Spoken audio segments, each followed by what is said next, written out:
Hi guys, welcome back again today to another interesting video. If this is your first time of clicking on my video, thank you so much for stopping by. My name is Linda from Lihano Fashion School in Benin City, Nigeria. So in today's video, I'm going to be showing you guys how to create a back lacing. Okay, how to create loop for a back lacing is a very detailed video. Make sure not to skip any part of this video. So yeah, I'm just showing you how to turn out your loop, okay, because I know a lot of people find this really stressful. So no matter how small your loop is, this method is very simple. So you're just going to use your hand needle to tack on one side. You're not closing the hole totally, you're just tacking on one side, okay, and you're going to now slide through with your hand needle to come out through the other side, okay, just the way I'm doing right now. So after doing that, you're just going to keep dragging and make sure you double your thread for your hand needle, okay, because that needs to be stable and stiff. So you're just going to keep pulling and dragging like this until it comes out on the other side. This is a very simple technique. No matter how tiny your loop is, this is a very simple technique, okay. So I'm just going to try as much as possible to do the rest of them. So I'm going to do one for you guys to see, another one, then I'll do the rest off camera, okay.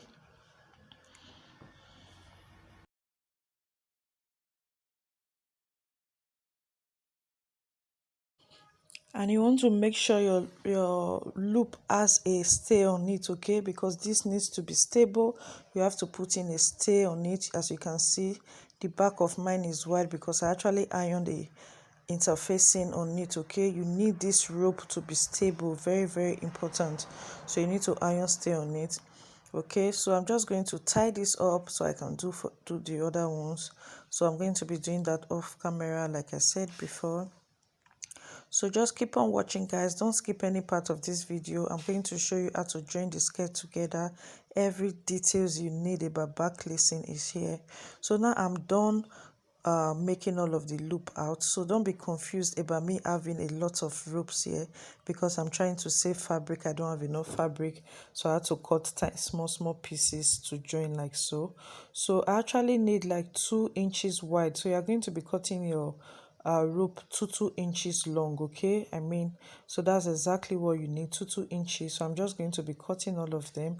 So to create the loop behind the back of your dress, you need to cut everything to be 2 inches long, okay. So I'll make sure they are all accurate and they are all the same. I'm just double checking here with my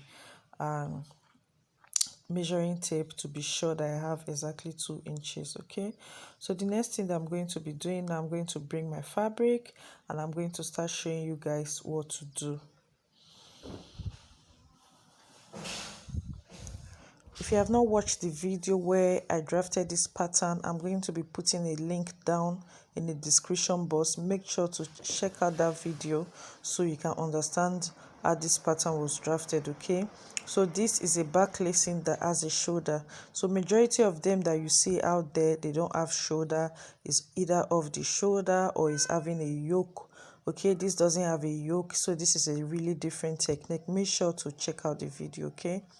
So what I'm trying to do here is I'm just marking out my seam allowance. The half length of this client is 16 inches. You can see I'm marking that out. I'm also marking at the shoulder 0.5 inch that I'm going to join it to the front part. So I'm also marking the distance from my shoulder to my neckline, my neck depth, okay. So my loop is going to start from that part, okay. So the distance from my neck depth to the waist, that's where I'm going to start inserting the loop. Make sure to move away from your seam allowance. You are not going to be sewing your loop into your seam allowance, which is very important, okay.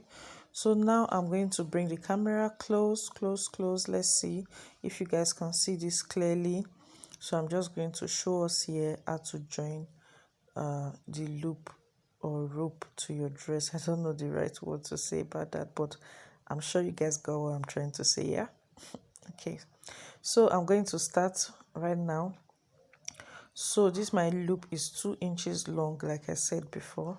So we are going to try as much as possible to double sew it, okay. You need this to really be firm Okay, you just don't want to run a straight stitch along this. You want to double sew it so that it can be firm. Okay, so I'm going to, you can see the way I'm double sewing it. Okay, very, very important. You don't want when the client lace up the back of their dress and it's going to be pulling out. So after doing that, you see I'm going to open it out. This is how you sew your back loop. Okay, you're going to open it. So if you know you are not good with eyeballing measurement, you can just mark, use your tailor's chalk to mark all of this out, how many inches you are going to use to open them. If it's 1 inch all the way down, 1.5 all the way down. So when you pick the second one, you are going to lap it. Okay, you are going to be placing it on top of the other one. There's supposed to not be any space beside them. You're going to lap it, okay, just the way I'm doing now. I'm going to use the other one to lap on it. Good, I'm just double sewing as well. Then I'm also going to open this up. So I'm just trying to go really, really careful so that you guys will see and understand what exactly that we're doing. So that's why I'm trying to be careful here so that you guys will come along with me. So I'm also opening this one out just like I did the first one. You see, you need to back stitch and double stitch. So I'll pick another one. You take off your presser foot and you're also going to lap it. That's just the logic on how to do this. So this is a professional way of creating a back loop. So I try to zoom my camera more so that you guys can see. So I'm just lapping it, okay, as you can see here. So I'm making a multiple stitches around there.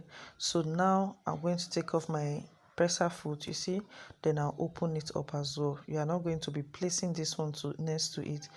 You're going to open it. So I'm just going to keep sewing. I'm just going to keep going and going. So I'll pick up another one. I'm also going to lap it up. You see, they are going to lap up on each other. Good, perfect. So I'm sure this is clear enough. Can you see? I'm putting it on top of the other one. Then I'll bring down my presser foot and I'll double sew it, which is very important. You really want to double sew this, guys, because you know this is a lacing. This is what is going to like hold the dress to the client's body or to your body. So you want to double sew this so that it doesn't fray out. I don't know the right word to use anyway.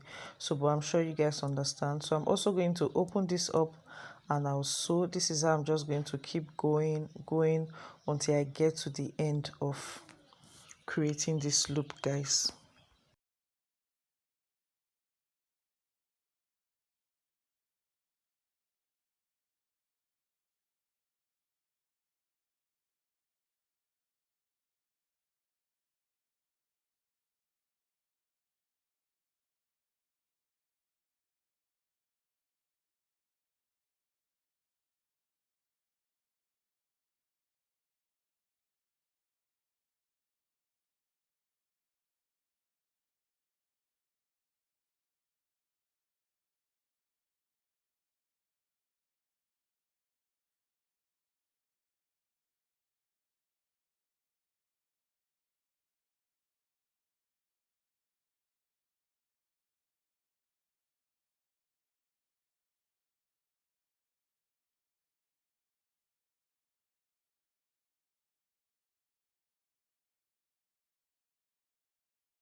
So guys, now we're done sewing all of the lacing loops together already. So as you can see, all of the lacing loops are ready and this is what they look like. Okay, can you see in the order which they were joined? Okay, so the next thing that we're going to be doing now is to bring our modesty panel. Like I said when I drafted this pattern, modesty panel is for someone, or if you have a client that is modest but they want their dress to be laced but they don't want their skin to show. Okay, you're going to be creating a modesty panel.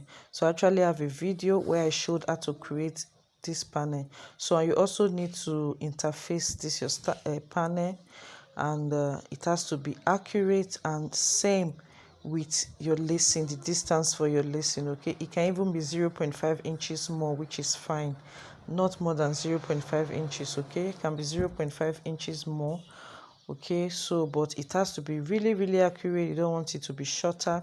So I'm just going to be sewing my modesty panel into it because this my client is modest.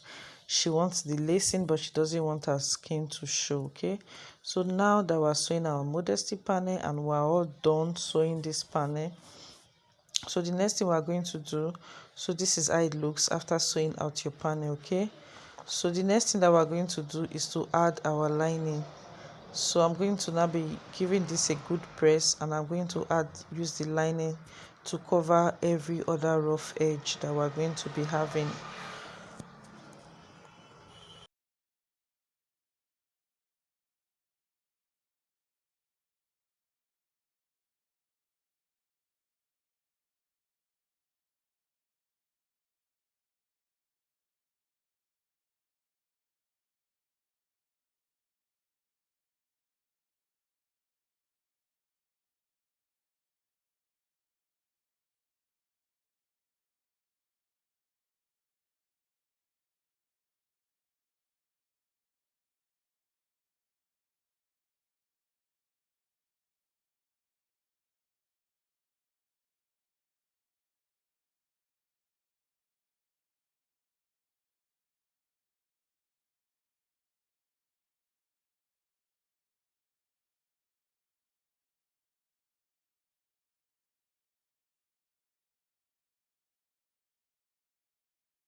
So now we're done sewing this part of the garment, and everything is looking all nice and flawless. The next thing you need to do now is to take it to the ironing board, and you're going to give it a good press. Okay, I'm just trying to adjust my camera so that you guys can see this a little bit clearly.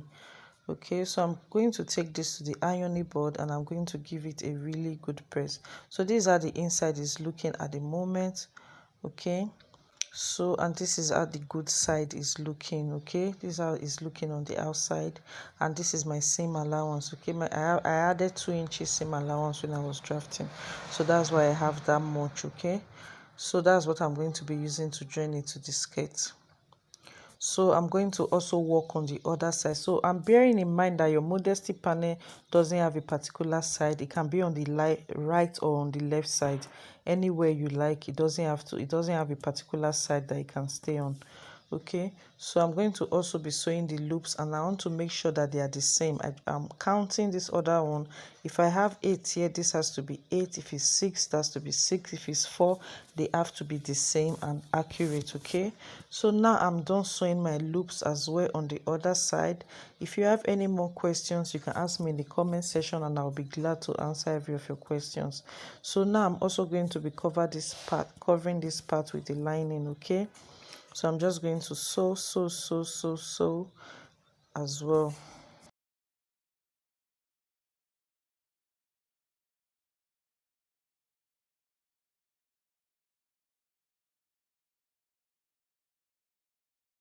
So we're done sewing, and this is what we have. Okay, so I'm just turning this inside out to the good side. So because it's a sleeveless dress, I actually turned the armhole. It's a sleeveless dress, so I turned the armhole as well so that everywhere can look flawless. So I'm going to take this to the ironing board, and I'll give it a good press. So yeah, I'm just trying to arrange out my loops. So as you can see, this is what our loop is looking like at the moment, which is really nice. Okay, so I'm going to take it to the ironing board, and we're going to give it a really good press.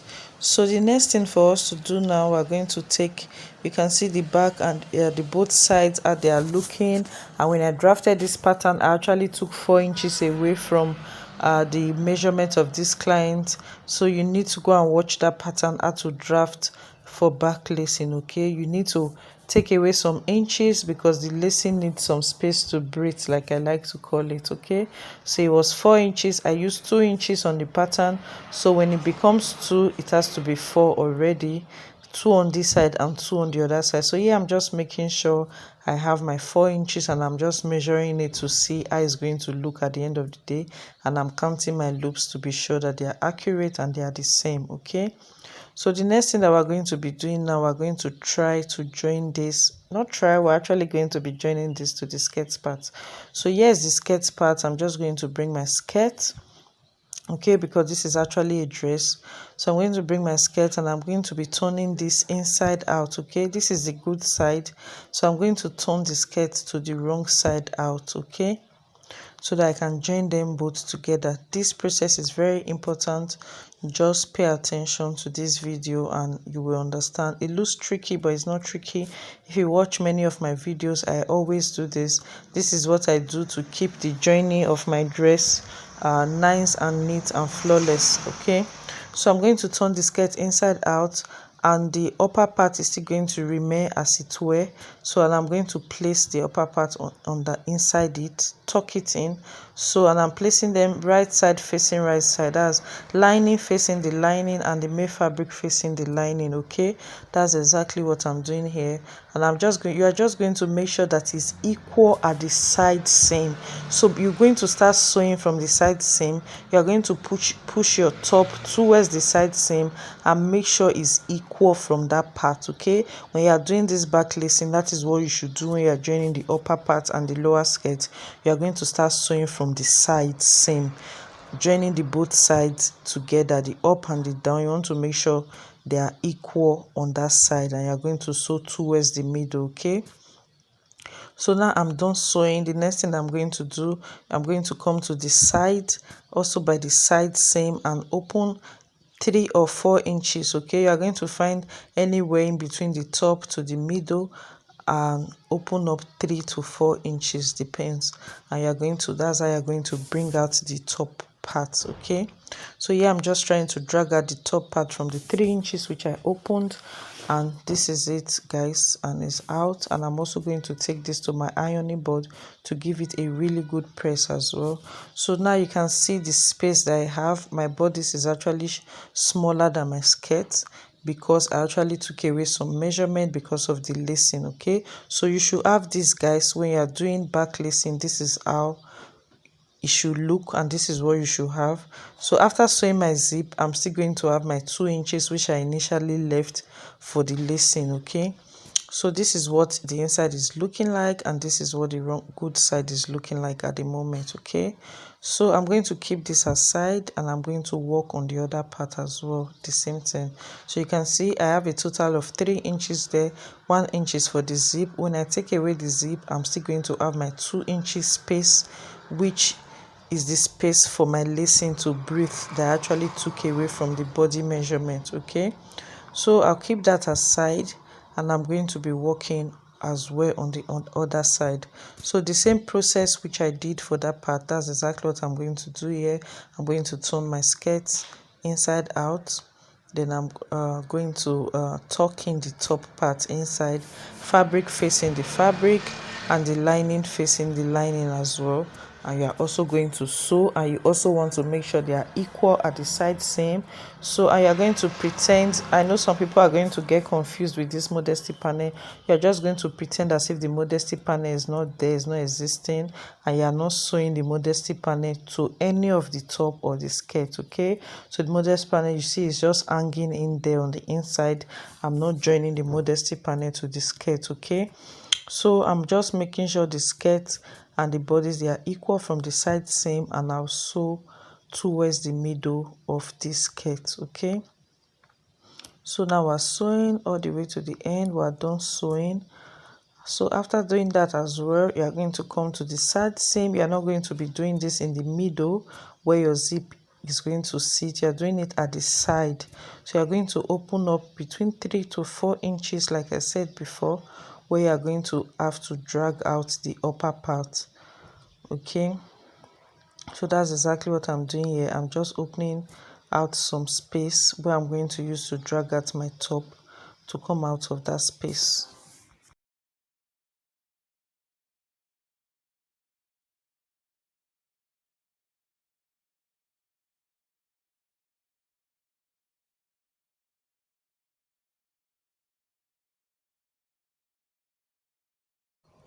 So after dragging it out, that space where we normally open the 3 or 4 inches where I had to bring this out, I'm going to take that to the sewing back to the sewing machine, and I'm going to top stitch it. Okay, nobody's even going to know like there's anything like that there.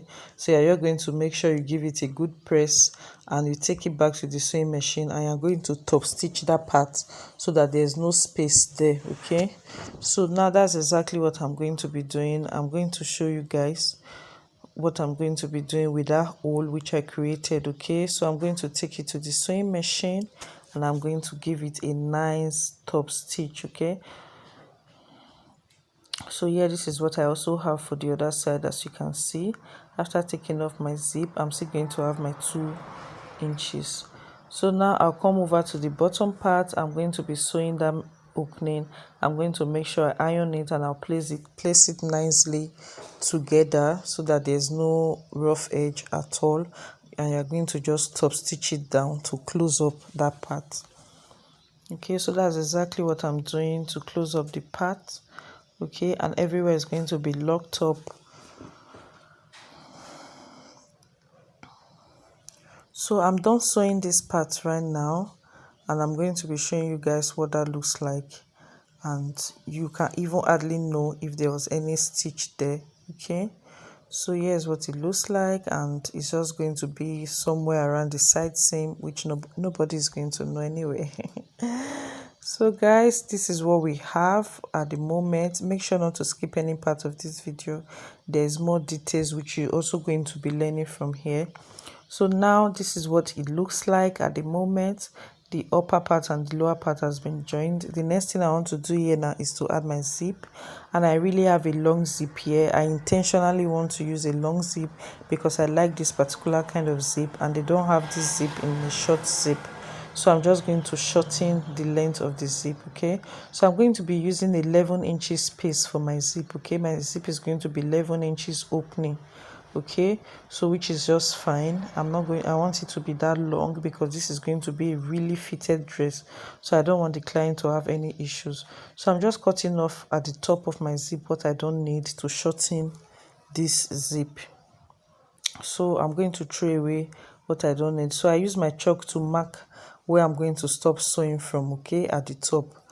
So I'll take that out, and the next thing that I'm going to do, I'm going to start marking out my zip allowance. So I'll take my tape measure and I'm going to measure the 2 inches which I intend for my back opening. I'll mark it out. So whatever I have left is going to be for my zip, which is 1 inch. So I'll do the same thing on the both sides. The 2 inches which I minus from the body measurement for the lacing. So, and I'm going to use the remaining one to sew the zip. So I actually have 1 inch. I'm just going to mark that all the way down to 11 inches. I'm using a zip of 11 inches. Okay, this is also another reason why I decided to also use a long zip. Apart from the fact that I like the zip, I didn't want my zip to be as short as 8 inches. You know, a normal short zip for a skirt is 8. So you really want to do this to be long because it's going to be a very fitted dress. So I want the zip to be longer. So now I'm done marking out all of my zip allowance. So the next thing I want to do now is to take it to our sewing machine, and I'm going to be sewing the zip right now. And you want to be careful because there's no longer a stopper at the top of your zip. That's if you are going to be doing this method to shorten your zip. Just be extremely careful so that you don't take out your zip heads totally. So I'm going to start sewing my zip. I'm going to do the zip on both sides. Okay, so I'm just bringing the camera close and I'm going to sew the zip all the way down. Okay, so I'm done sewing the zip right now. I'm just going to zip it up to see if it's okay.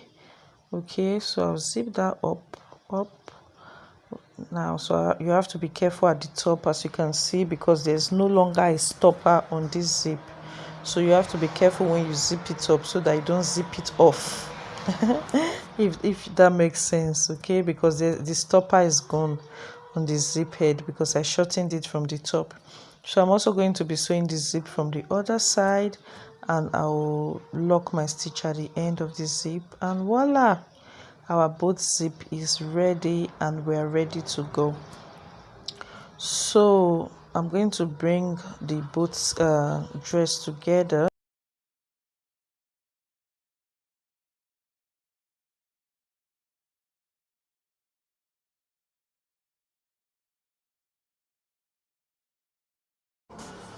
So now I'm going to bring them both together. I'm going to zip that up to see what we have.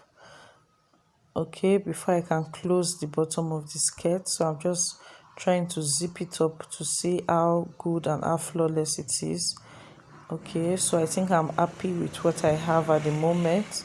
So and I'm going to now be closing the head of the zip. Okay, you can see that part is still out, so I'm going to tuck it in behind the zip allowance. Okay, because you want everything to look flawless. So now that I have this, and I just want to be sure that everything is looking good, so you should have this space there. Okay, can you see? So now the skirt and the top, they are sitting nicely on each other. Okay, so I'm just going to open up my zip so that I can take off that zip head.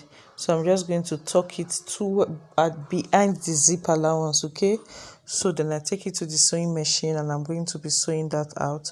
I'll do the same for the both side, and I'm done doing that.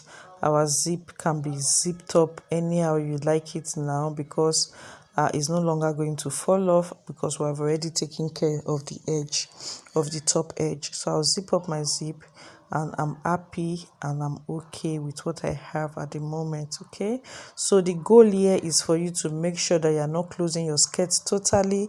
I know this is where most people used to find it difficult and make the mistake.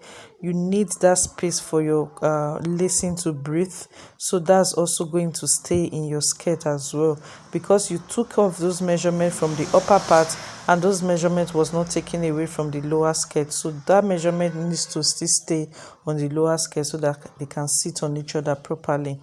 So now I'm just going to try to close up the back of my skirt, and as you can see, I have a really professional slitting method here. So what I actually did here was to take off my zip allowance totally. So this is done if you are sure of what your client likes or of what you likes. Okay, because you are going to be drafting this together with your pattern. There's hardly ever any way to amend this. Okay, so this kind of slit is done when you are sure, because sometimes when you make some slits for some people, they tell you, oh, it's too high, oh, it's too low, open it more, oh, close it more. This is hardly, not impossible, but is a lot of work if you have to amend the slit in this kind of method. So I'm using a slit length of 20 inches, and I totally took it off from my pattern. I took all the allowance away from my slit. Okay, so this is very, very best and nice way of creating a slit, because you don't have to be worried of how you are going to take care of the seam allowance that you have hanging around your zip, hanging around your slit. Okay, sometimes you tend to want to use hemming gum. Sometimes some people will have to stitch that part out, so you don't have to go through all of those stress. Just take away all of the allowance that is coming from your zip allowance and stop it where you want your slit to start from. Okay, so 20 inches is not bad. It's for a long dress. I don't think it's bad. This dress is as long as 62 inches, because this client is very tall. So I have 20 inches slit, and I measured from the hem towards the top. Okay, so my slit measures 20 inches. Now I'm done closing my back skirt. At the moment, I'm just taking out every thread there, and you can see this is what we have. So the slit part doesn't have any measurement, doesn't have any seam allowance. So to draft this is very simple. When you draft for your zip allowance, make sure to know how many inches length you want for your skirt, and cut off your zip allowance measurement from your slit area. So you can see how nice this looks. This is really, really nice. So you don't have to be worried about your allowance folding at the hem, just like I just showed, and it's just like this, flawless. So I'm going to take this to the ironing board, and I'm going to give this a really good press as well. So, and I hope you guys enjoy watching this video. Please don't forget to like, don't forget to share, guys, please. And if you have not subscribed, guys, please click the subscribe button. I'm going to be coming up with more detailed videos. Okay, so yeah, I'm just checking if my 4 inches is still intact. This is very important. This will help you to have a perfect shaping so that you can shape your sides properly, so this can cling to the client or to you properly. So I'm just going to check again to see if my 4 inches is open, is there. Good, because I actually took away 4 inches, and I think I'm okay and I'm happy with what we have done totally. So if you learned something from this video, if you find this video interesting, please help by sharing and by liking this video. And this is what we have up to the end. So this is how the slit is looking, as you can see. Okay, and this is what it looks like on the wrong side. So everywhere is totally nice and neat. Okay, so if you find this interesting, if you learned something from this video, please subscribe and like and turn on the notification bell so that you'll be the first to know if I post any video. So I'll see you guys in my next video. Thanks for watching. Bye.